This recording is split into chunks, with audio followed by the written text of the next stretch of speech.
For the longest time, mainstream media pushed the idea that startups had to disrupt entire industries to succeed. But is that really the only way? It feels like a fair question to me. What if success could come from embedding better solutions into existing systems, enhancing rather than dismantling and disrupting? That's exactly what Daniel Lim, founder and CEO of Pixels, is trying to do. Pixels enables digital receipts. When you make a payment, either online or offline, you and the shop receive a receipt digitally. This helps retailers optimize their operations by unlocking valuable, actionable data insights. Collaboration is at the core of Pixels' growth strategy. Instead of ripping things apart, Pixels partners with payment providers and device makers, bringing innovation to the table while focusing on business growth and incredible customer experiences. It's a fresh take on building a business that works with industry leaders, not against them. We unpacked how this approach works, the challenges of scaling,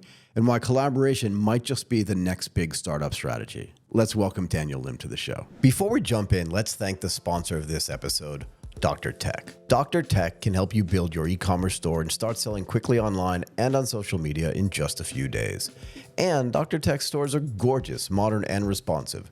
They are fully customizable and simple to use. Dr. Tech stores have hundreds of included optimizations that will help you sell more online, and a support team that can answer all of your questions. With Dr. Tech, there are no hidden costs, no commissions on sales, no add-ons to buy. Everything is included in one simple subscription. So go to hello.dr.tech/ATP to get a free trial and start building your store. You can find the link in the description below. Also, Dr. Tech is offering a special deal to the listeners of the Asia Tech podcast. After your free trial, you can get your first full month for only $1. To get this deal, simply type ATP into the live chat, and they will send you a special promo code. Thanks again to Dr. Tech for sponsoring, and now let's get back to the show. Thank you so much for coming back to the show.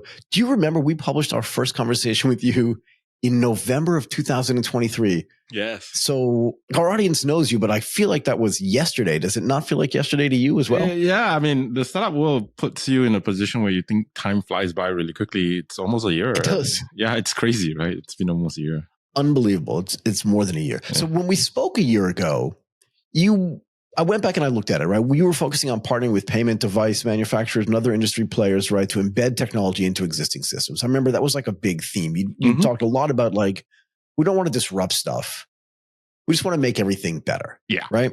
I get it. So at a high level, right? Sure. A year on, what were some of the difficulties that you encountered just trying to implement transformational technology in what seemed to me to be like a fragmented retail space? Yeah, I mean, I think it's still a challenge, but the beauty of it is that even though we've come up with a lot of challenges, people are just gravitating to the whole concept of a digital experience, even in the offline space, as well as the whole environmental concerns built around COP 2728, and the fact that our e-receipts represent a disposal, or the fact that you can stop using paper during the checkout process. And so a lot of what we've done in the last year, not that our service is out there yet, but a lot of what we've done in the last year is kind of educating our potential clients. And now we're in a position where we're about to launch a service in the early parts of 2025 with a number of not retailers, but payment service providers as partners to their retailers in the early parts of 2025 in multiple jurisdictions globally, which is kind of the cool bit, because it's not just happening in one location, which is what most startups tend to focus on, is that they want to focus on one geographical location, launch their service and make it big in that geographical location before kind of exporting that service out. What we've done is that we've kind of worked with international companies and international device makers and put in the infrastructure such that when we have conversations, it's the same conversations, anywhere in the world. And then the fact of the matter is the most progressive PSP companies or payment companies would then start the conversation with us, and they already have in mind a set of customers that they want to showcase the solution to. But this is different though, right? Because I want to dig a little bit deeper into this, right? Particularly from a startup founder perspective. The way you're doing things is like a little bit in reverse, right? Because you're embedding your stuff into somebody else's product, you can literally be overnight wherever they are. Correct. Right? Because they've already done all the localizations, done all the stuff that they have to do. Whereas most founders say, I want to be great in Vietnam. Mm-hmm. And once I become great in Vietnam, I'll expand to the Philippines, Malaysia, Indonesia, Thailand, whatever. And what you're saying is, if I understand this correctly, because your partners are already global or at least regional, wherever they are, you just give it to them. They can, boom, overnight, just be there. Is that fair? Yeah. But that's also where the challenge is, right? Because all these really big companies, big international companies, move at a very different pace. They're not comfortable with moving at the pace that you would want to move, which is kind of the startup space, moves at a much, much, much faster space.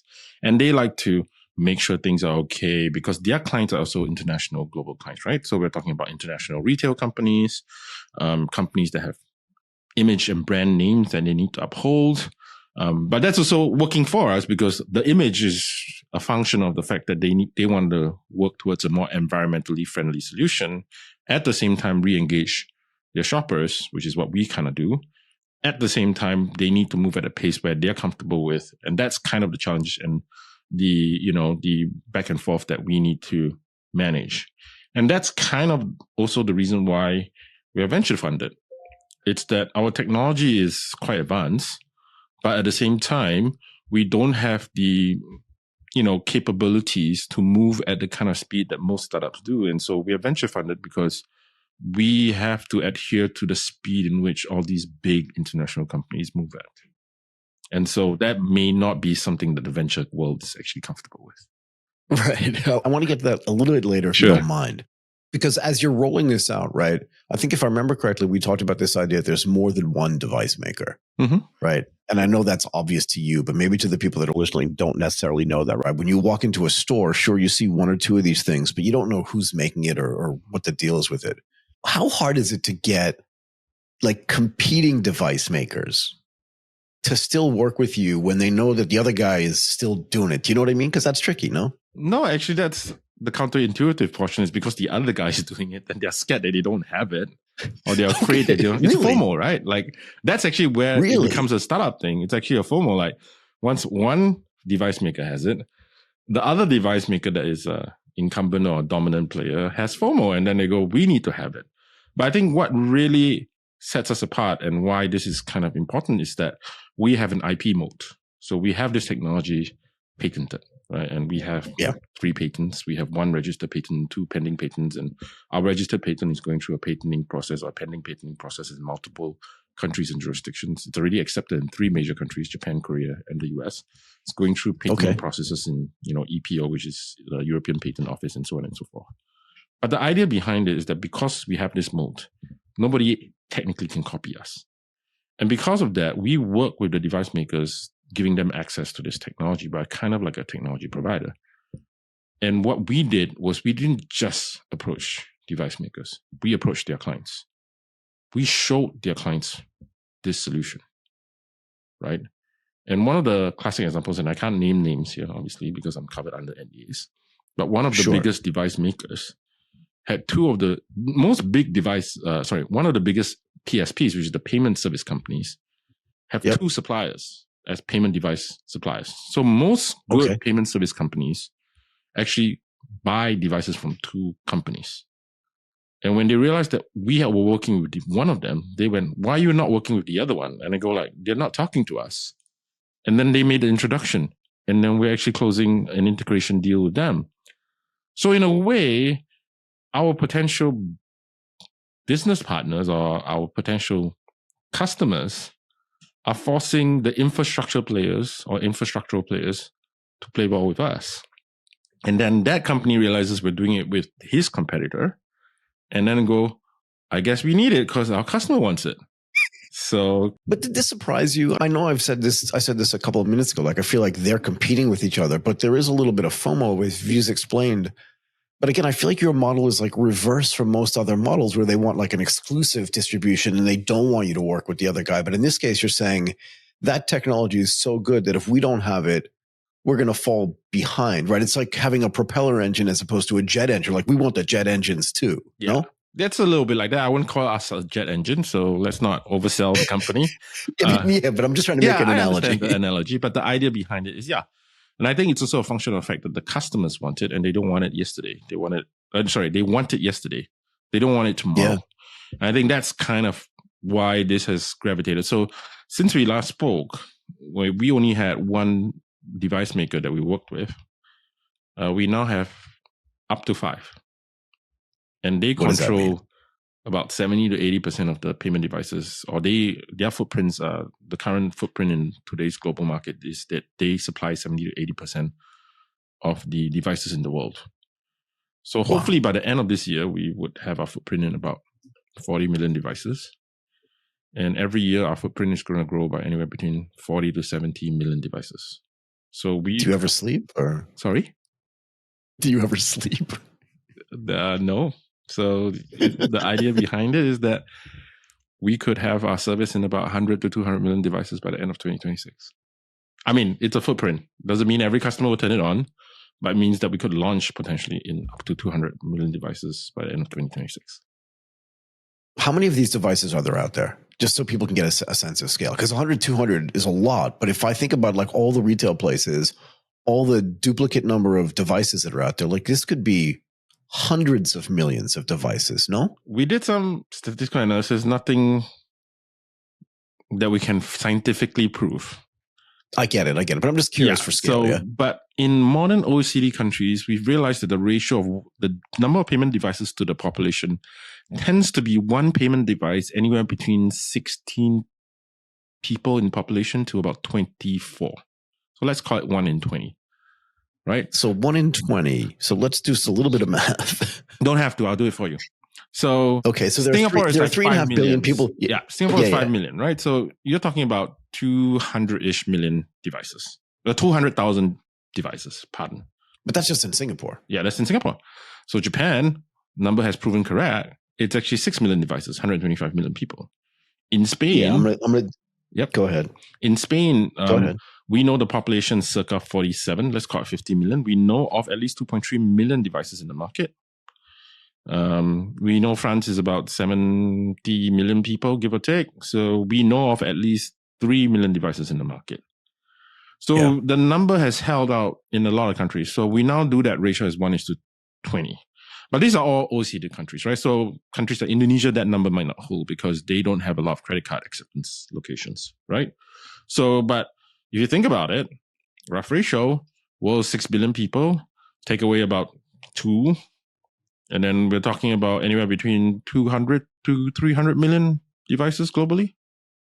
Yeah, I just did the math. So there are about 1.5 billion people in the OECD countries. If it's 20% of that, it's 300 million devices. Yeah. Pretty simple math. Okay, so the scale is huge. I didn't even realize that the last time we talked. Wow, that's a big number. So has the product changed in the last year? Like what other kind of development have you done? Or have you just been out there trying to get the device makers to do it and trying to raise money, trying to get more retailers on your side? Like what have been some of the biggest changes in the past year? So the product hasn't changed very much. We still do it the same way. The way that it works is still as per our website. Go in and have a look. We've added new device makers, and every time we add a new device maker, they want us to announce it so that the world knows or their customer knows that you can use our system, which is kind of great. It keeps everybody on their toes, which means that our current incumbents who are already working with us will want to work harder as well. We try to make the agreements between all of them equal. So we don't try to disparage one device maker over the other. We don't give special deals to one and not give it to the other kind of thing. And that's how we kept, and we keep the feel level, right? We don't want to give any slight advantage. Like one of our partners would say, we work quite closely with Visa, and there's this guy in Visa that I love quite a bit. He likes to say, we are ecosystem builders. Visa is an ecosystem. Yeah, well, Visa is a payments ecosystem builder. And so I like to take that mantra. I learned from the best, right? Visa is one of the best payment companies in the world, if not the best. I would say I'm learning from them. I want to develop the ecosystem. So when I work with all these device partners, I go, we're here to develop the ecosystem for post-purchase VAS or post-payment VAS. We're here to develop a service for merchants that is equivalent for all merchants as long as they work with the best of the best. Right? I won't work with all the device makers because then there's no competitive advantage that I give to the ones that I work with. But I work with enough to give them a competitive advantage, and I want to work with the best. So I do work with the best. There has been requests since our last conversation. In the last conversation, I was knocking on people's door to get them to integrate with my system. Now people are knocking on my door to ask them to integrate with my system, and I'm telling them I can't. I don't have time. I don't have Really? Why? resources. It's the script has flipped a little bit, which is kind of nice, which means that we're doing what we do correctly, right? It's kind of yeah. And that's this the is fun one bit. of those things that I call a high quality problem. Sorry. Yeah, no. It's Shian from Hustle Fund, one of our investors, always say if demand is being pulled, if there's so much demand that people are pulling you from your nose, you know you got it right. So that's how I like to think about it. So at least from the device maker front, I think we have the right demand. So it means that we have some level of product market fit. So did I know this last time that you just said Xi'an, right? So that's the Hustle Fund, yeah? Yeah. Are they early investors in your company? Very early. So did you do that $25,000 thing where they're like, can we work with you? Here's some money. Yeah. Xi'an, bless her heart, right? She's amazing. She's amazing. I spoke to her in 20 minutes. We didn't have any device makers then. It was just that white device that you saw many years ago. Yep. She put in 25,000, and that's last time, right? Right now, I think the minimum check size is 50,000, but back in the heydays, it was 25. She wrote me a check in 20 minutes. I mean, bless her heart. And then subsequently on our next few rounds, including this round, she's topping up. So okay, we'll talk about that too. Mm-hmm. But you mentioned something. I want to talk about investment in a little bit because I do think it's really important, particularly because the runway for the stuff that you do just takes time, right? Yes. You mentioned COP27 and COP28. Yep. And I really want to get a sense for how much the retailers really are focused on, and the device makers as well, because you brought it up. Like, I didn't ask about sustainability, right? And I do know that, normal receipts, you get a piece of paper. I never want it. Never, ever. Like, I can't wait. No, but I'm not kidding. Like, I never want it. I wouldn't know what to do with it. I'd much rather scan it and do the thing we talked about last time. And maybe at the end, you can just refresh people's memories. But how focused are they on this sustainability part? Both the retailers and the device makers. So the funny thing is that I don't think the payment industry and the device makers were focused on it, but I think the retailers were. And I think that has gravitated down, right? Because the retailers are people that the device or payment companies need to sell their services to, right? They're their ultimate customer, right? Right. So if the customer wants it, then how do you deal with it, right? And I think it started, I think it's also about timing. Like, we started the company in 2019. I think if COVID didn't happen, if COP27, COP28 didn't happen, I don't think the company would be where it is today. But I think because of all this, the need for contactless, the need to essentially be more sustainable, to build a better future, retailers start to care about it. And then now it's filtered down to the payment world. And quietly between you and me, we have been pitching to this payment company. And I know it sounds like a very long time. They're very interested in the product. They just need time to go through their paces of how they do things. But they have already instituted initiative in their company. They need to have some checkboxes ticked when it comes to sustainability. And obviously what we do is really quite low-lying fruit, right? You can really get this out the door like easily. And the very funny thing is that they actually cannot accelerate e-waste in the process. So they can't switch out all their terminals just so that they can use our service. Crazy thing. Their current devices, a large proportion of their current devices can actually do our service. They just need a firmware. Can or cannot? Can. They just need a firmware update. We're talking about like a global company spread across the US and Europe. We're talking about like millions of devices. So, I mean, hundreds of millions of devices. This particular company has a few million devices. Company. But the idea behind it, if I can get just 10% of their devices to turn it on, the company is profitable, right? But the idea behind it is that's the fun bit. And this is not and I asked them, is this a company directive? And they go, no, this came from their retailers. They need to fulfill their retailers' requirement. And therefore they decided, might as well just make it a company-wide initiative because it's coming from so many of my customers.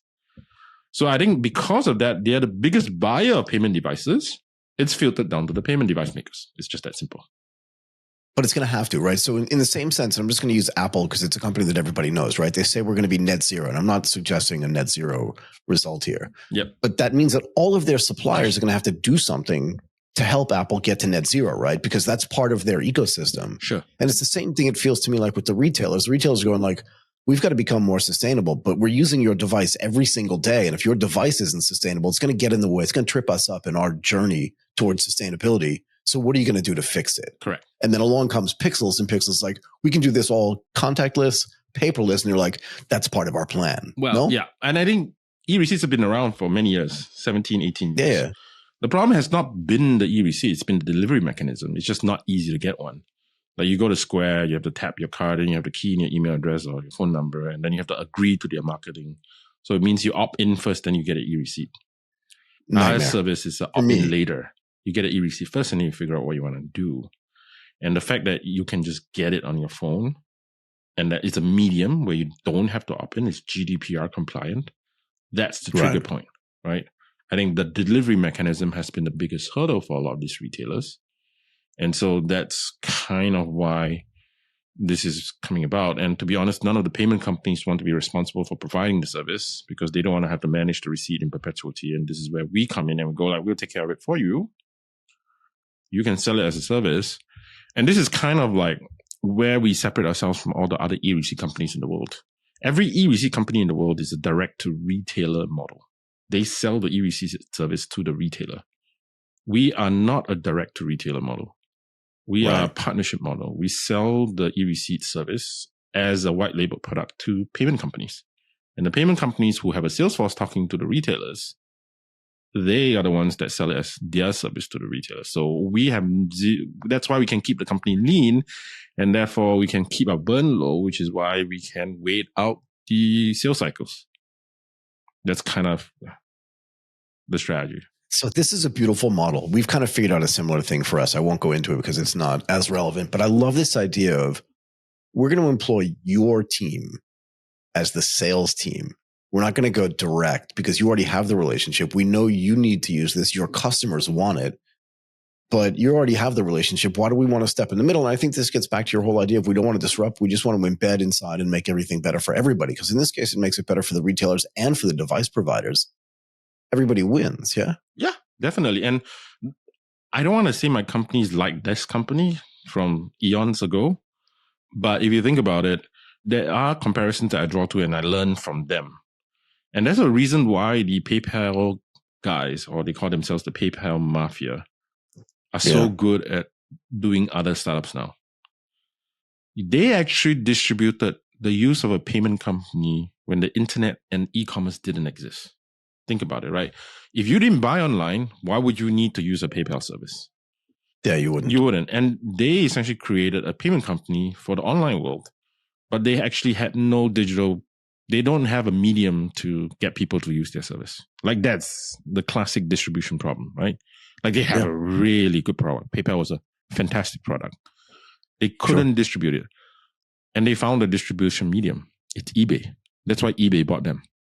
Right. So if you think about it, they actually built a service for eBayers or for auctions.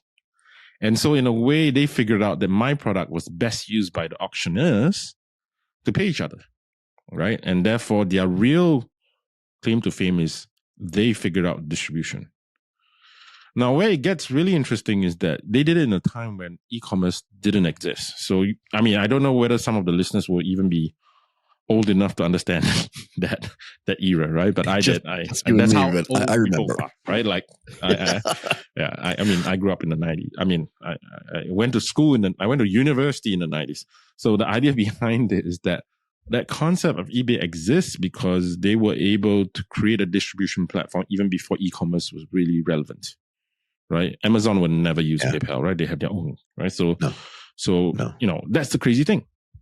And so, in a way, we needed to figure out what was wrong with the e-receipt companies of the world. E-receipt companies have existed since like early 2000s, right? They've all failed one by one. And one of the things that I think was never solved was the product market fit when it comes to distribution.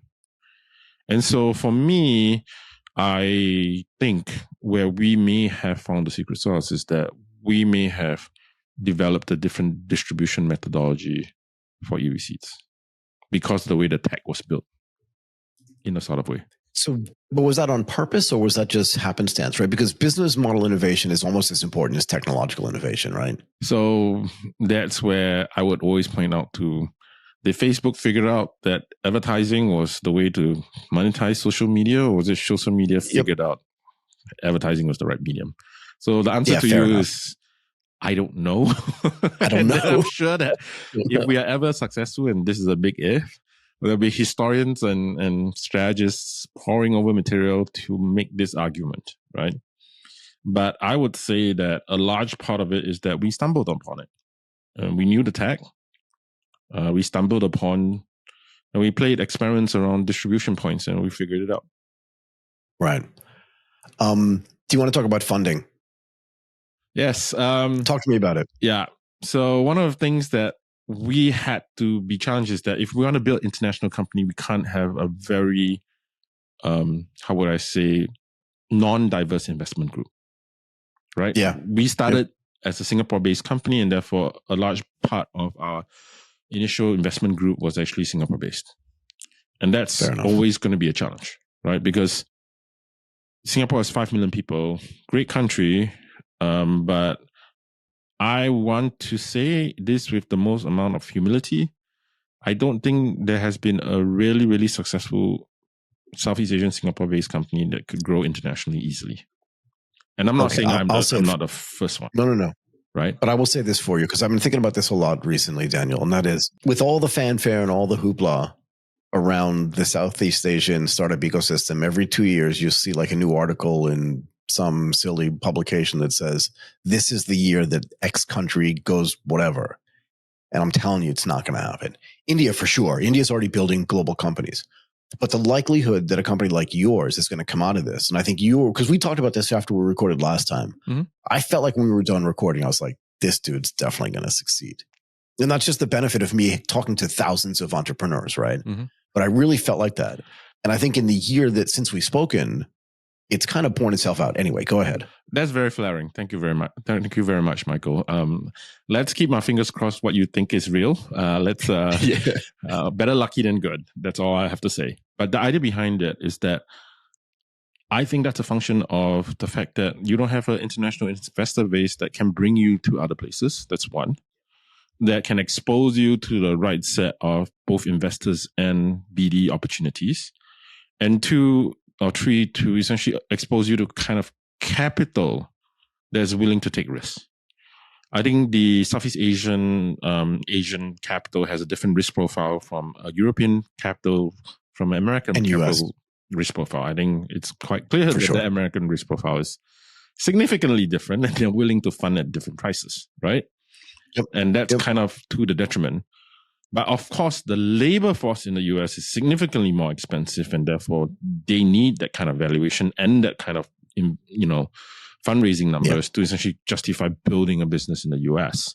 It's also because the US is a monolithic economy, right? It's just one country, 300 million people, 15, 16, 17 trillion dollars GDP. So therefore you could build a startup there, survive there, and not have to leave, right? Whereas, you don't even need to expand to Canada to build a multi-billion-dollar company. Correct. And the challenge would be in Asia, you can't do that. If you build something in Singapore, it cannot just be built for Singapore, because Singapore is just not big enough. Too small. Right? And even the region's not big enough, because it's 600 million people, 7 languages, really so many fragmented. nuances. GDP per capita is still low. Japan's 125 million people, language barriers that are slowly eroding, and that's why we're here, or that's why I'm here in Tokyo, but it still takes time, right? So I think generally, if you think about it, if you want to be a successful startup in Asia, my humblest opinion is that it starts with the investor base, other than building a business model that can make sense internationally. Because you think that investor base is then going to connect you to other business opportunities in the locale or domain where they are investing from. Not only that, but the thesis is that they just have the reach. And because they have the capital, they have the reach. Because if you are like a $5 billion fund, you can't just invest in one startup. You have to invest in like 5,000 startups. And then you wouldn't, and if you've been in existence for the last 30 years, you have founders that were successful in certain spaces that your startup founders are from or are working on that could lend advice. And this is where that multiple reach thing is, I think it's a competitive advantage in venture. And I think you can't erode that competitive advantage in venture so easily. It's like telling Coke that their secret recipe doesn't matter. It does. That's why they're one of the biggest drink companies in the world. And until people change preferences, they can't, right? Yeah. It's a really interesting thing to say, right? Because there's all this literature out there about how this town or this country or this city is the next Silicon Valley. But the reality is that so many other nuanced things and some non-nuanced things, some hammer things like really have to change, like risk appetite, amount of capital you're going to invest, amount of resources that are there, potential clients, like all these things that are never going to change to make a difference. So tell me this. Did you go out and actively look for other investors outside of the region, or did they find you? And either way, who's doing this? And can you talk about how much you've raised, if you've raised anything?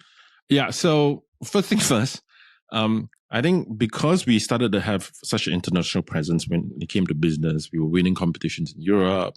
We were putting we won that competition in France. We won that competition in Madrid, and so on and so forth. So slowly things got leaked out. And I think in the world of AI, some of these VC companies have engines, and we've gotten some outreach from international VCs that run engines. And we had conversations. And then when they are actually very educated VCs, and I'm not saying ours is not, but they just seen so much more business models. They start to understand what you're trying to build. And then they start to understand the implications. Then they start to understand the measure of risk versus reward.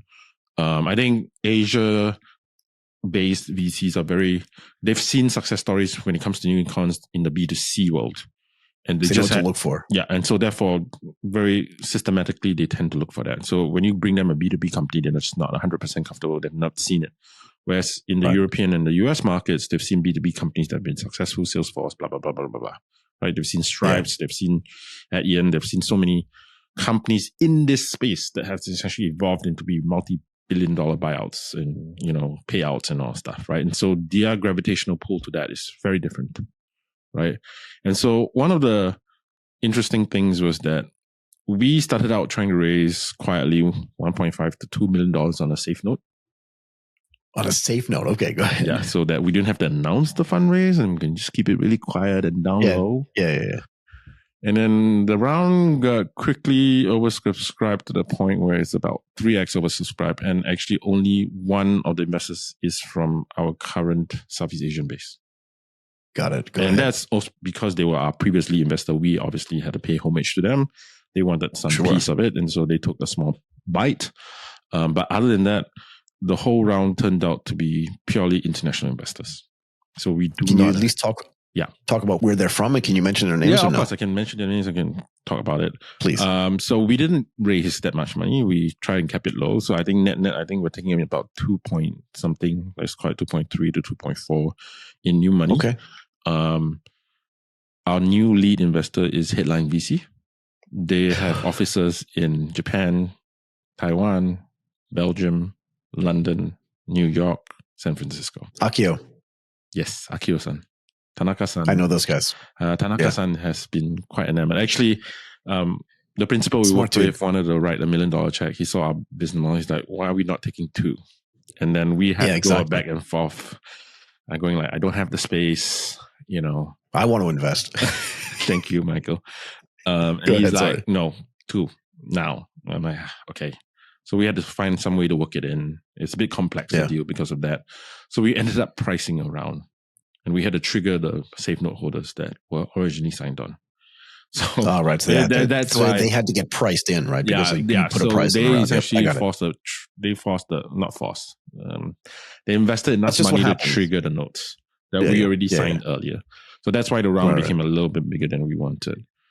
I went to the US. Well, I went on a 14-city, 31-day trip. Don't ask why.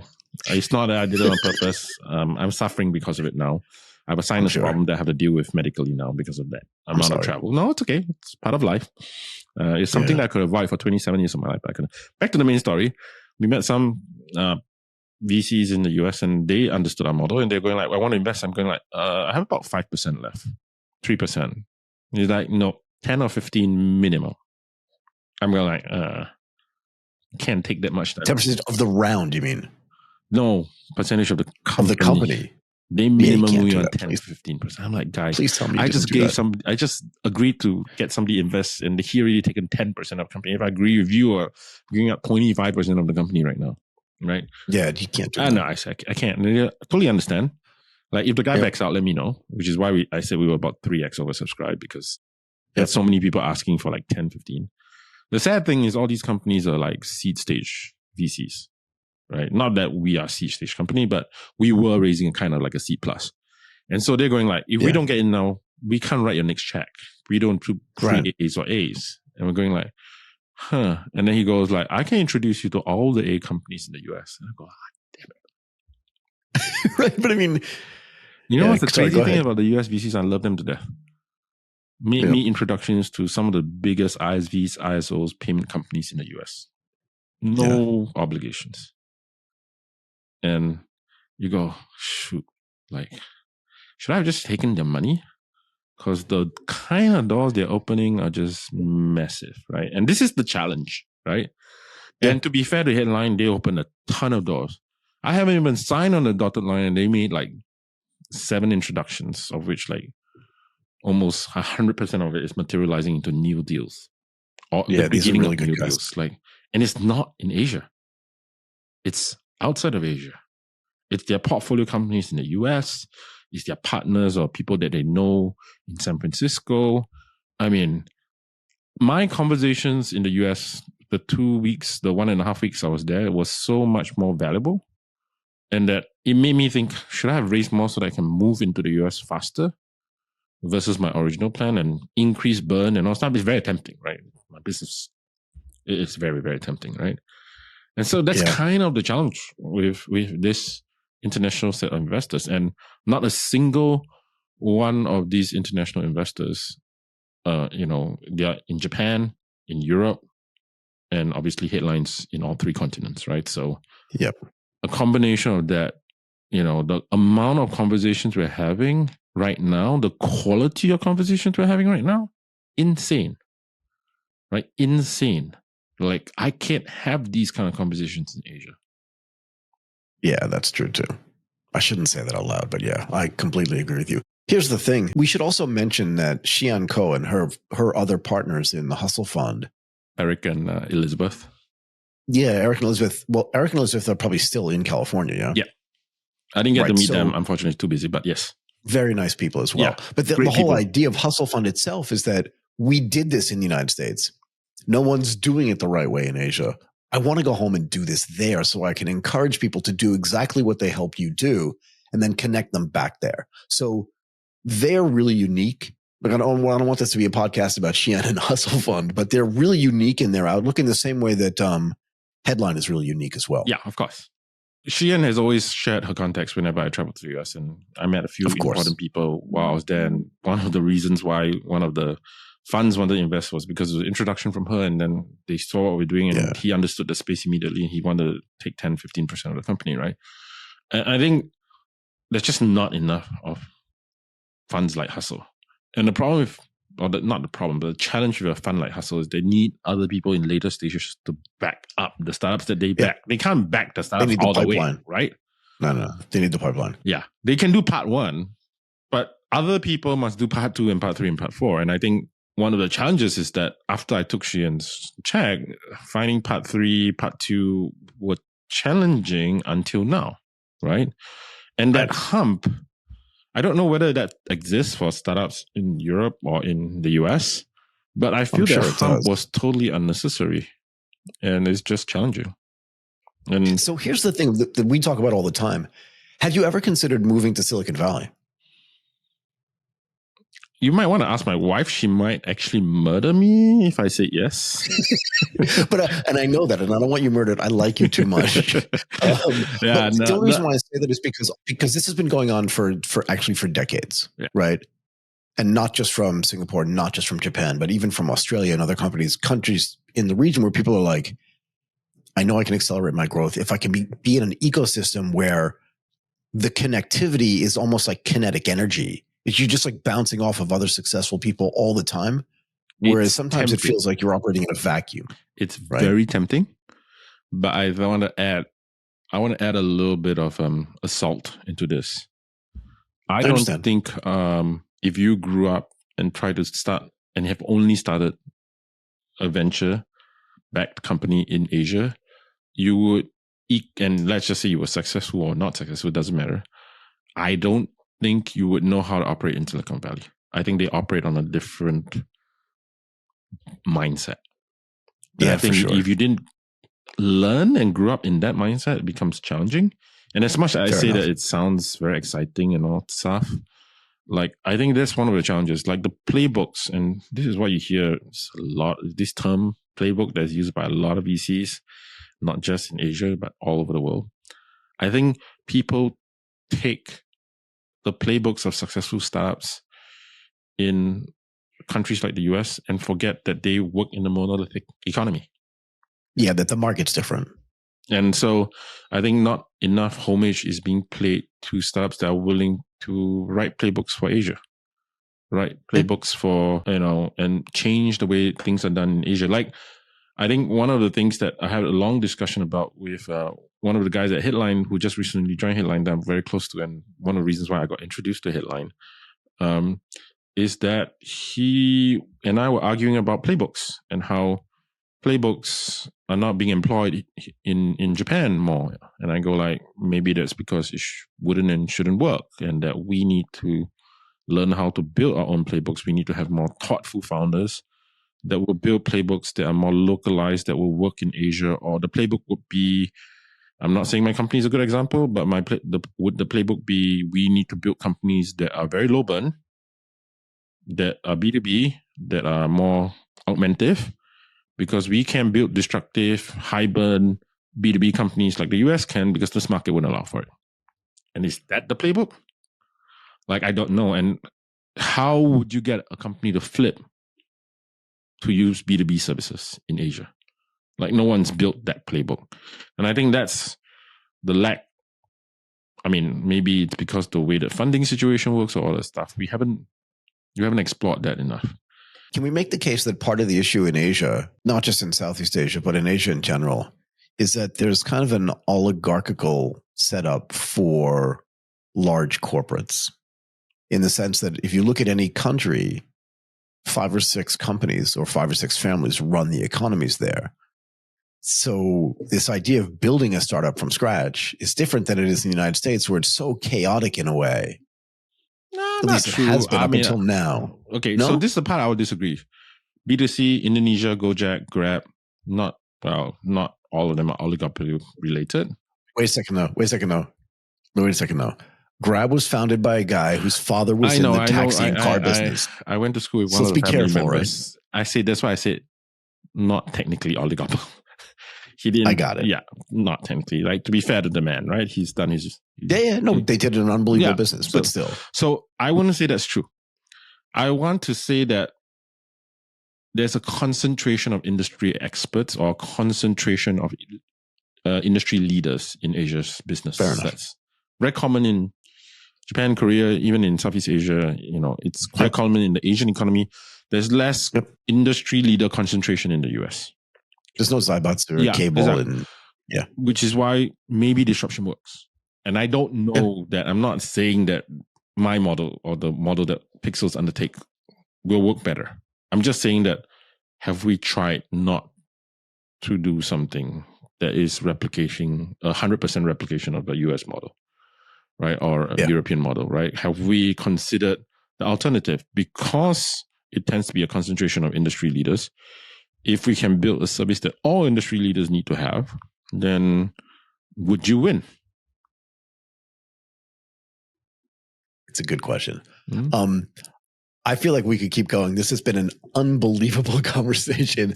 I want to let you go. I really want to thank you for doing this, Daniel Lim, the founder and CEO of Pixels.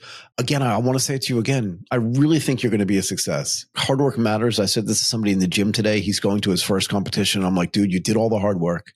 Keep doing it. The competition will go really well. You're not in a bodybuilding competition, but to be fair, it's not that much different. You're building from scratch. Thank you. And I think you're going to make it. And the people that are out there supporting you, plus the patents that you have and the market that you're trying to attack, I think you're setting yourself up and your company up for success. Thank you very much. Let's keep the conversation going. I will. Thank you, Michael.